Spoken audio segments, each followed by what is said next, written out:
Hello everyone. Welcome to part 3 of the organizational culture. In previous two parts, we talked about basics of organizational culture and effective communication. Today we are going to talk about leadership. So let's begin.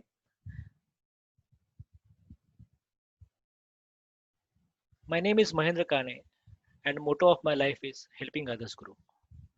A small token of gratitude before I really begin with my topic to all the people from whom I could collect these ideas and then also the internet from where I could get a lot of images and ideas which I have used here.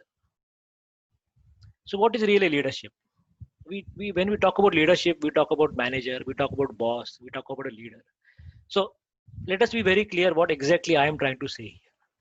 Now, my thinking is always that everyone can become a leader without any title. You really don't require any specific title, any specific position to to do what you really have to do. So leaders become great not because of their power, but really because of their ability to empower others. So when I say empower, I'm not saying about spoon feeding, but empower is something that you teach something, some good task to other, and then let that person take care of the task, and you only monitor. So that's I call empowerment.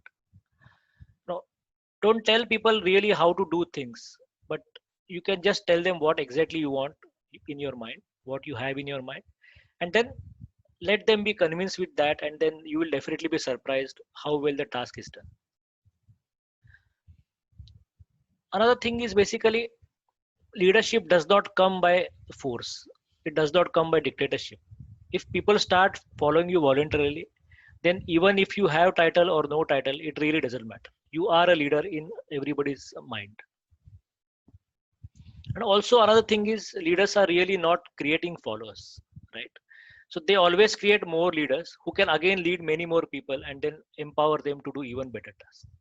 So in my opinion, everyone can become a leader with or without any title. So what a leader is really supposed to do, he is supposed to do four major tasks. So one is empowering people, sharing his or her vision, inspiring people to do different tasks, many tasks, and then obviously lead the change. So leadership always looks in future, and any change management is required, then leadership is the right answer to that. Now, when we discuss about leadership, a common thing which comes to all our mind is a boss, right? And a boss is always a different character for everyone. So boss generally has a title and a leader has the people. So a boss can definitely become a leader, right? But it's not the other way around. So let's see what is really difference between a so-called boss and a leader. So boss is basically driving employees. It is he's always talking in terms of authority. He's leading by fear, inspiring fear, always trying to take credit for everything and then passing the buck when something goes wrong. He's using people, right? He's always commanding. He's saying that go do this thing, go do that thing. As compared to that, a leader is always believing in coaching. So he's empowering others to do a task. He works always on goodwill. When the leader is around, people are enthusiastic, people are really inspired to do some work. He's always part of the team. So they all always say, everyone says that we want to do these things.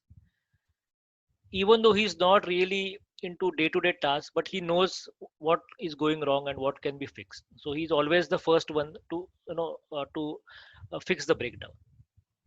So he knows the subject, so he can always know what is really done, how it is to be done. He believes in developing people and obviously giving credit. Instead of commanding, he or she asks what is really need to be done here and how it can be done better. And obviously, it is not only that others have to do work, but he also is part of the team, and so he's always saying, "Let's go." We also talk about leader as well as manager. So manager is something, it's not bad, but it is basically the leader who is focusing in present, whereas a leader always focuses on creating future. So a leader is basically more inclined to do a change management, making a lot of changes, whereas a manager's task here is to achieve balance of set processes and innovation. If he starts focusing more on the innovation part, then he's not really doing his job, which is presently required to get the work. So a leader is basically someone who is showing which wall to climb. but the manager is the one that really gets that climbing done. So manager is really a taskmaster, whereas a leader is majorly a visionary. I have a very interesting matrix here. It's called efficiency versus effectiveness. So on y-axis you can see efficiency low to high, and on x-axis you see effectiveness low to high. So a leader is basically ensuring effectiveness more and efficiency in the organization, right? So when I talk about manager, he is more into present, so he has to be more efficient and then get the things done quickly. Whereas the leader is looking in far, looking in future, and then he's deciding which wall to climb or which tree to climb. So if we have both effectiveness as well as efficiency in abundance, then the organization can definitely thrive. Whereas if both are low, then definitely the organization is on the way to die, maybe slowly. If we are doing things less effectively but very high efficiently, then definitely the the company will die very quickly. So many organizations are either dying slowly or they are surviving. So where effectiveness is very high, but then efficiency is low. So we do need both effectiveness as well as efficiency to get the work done. So this is where a manager and a leader come into picture. So it's not that someone is bad and someone is good, but just the role they have to play at a specific point of time. So a leader is showing more effectiveness, whereas the manager is showing more efficiency. A corollary or a common thing which is normally associated with any leadership talk is the delegation part. So what is really a delegation? A delegation is we are giving some task to our colleagues, and then they get it done on our behalf as a reporting. So delegation, when we talk about delegation, we should really empower the other person, then only that delegation makes sense. If the other guy doesn't know what to do, then that delegation has really no meaning. If you are not able to train him or her, if you are not able to giving the authority to do that task, then absolutely it has no meaning at all. So what are the typical steps? So you first plan who will do what, at what time, how fast, when is the deadline, etc. Then you choose the right people, you assign the task, then you provide enough information for them to do the work. At first, if that person is new, then you spend more time with him or her to do the task. Some kind of spoon feeding is also okay at start, but not frequently. Then you discuss whether that person has really understood the expectations, the responsibility what he or she is going to carry. Assist wherever required. Obviously monitor the progress. Without monitoring, that task has no meaning as such. Report many times, take a feedback how things are going, and then again if something is required, again go back to your planning and then again see the cycle. So two things really stand out here, that explaining what is really to be done by the person to whom the task is delegated, as well as giving him enough authority, enough responsibility to carry out that task. We always fall in the trap of micromanagement here. So despite we are giving the task to our colleague, we keep on, in face of monitoring, we try to do their work. So their delegation definitely fails. So unless there is a proper training and empowerment, the delegation has really no meaning. So what do we really expect from a leader?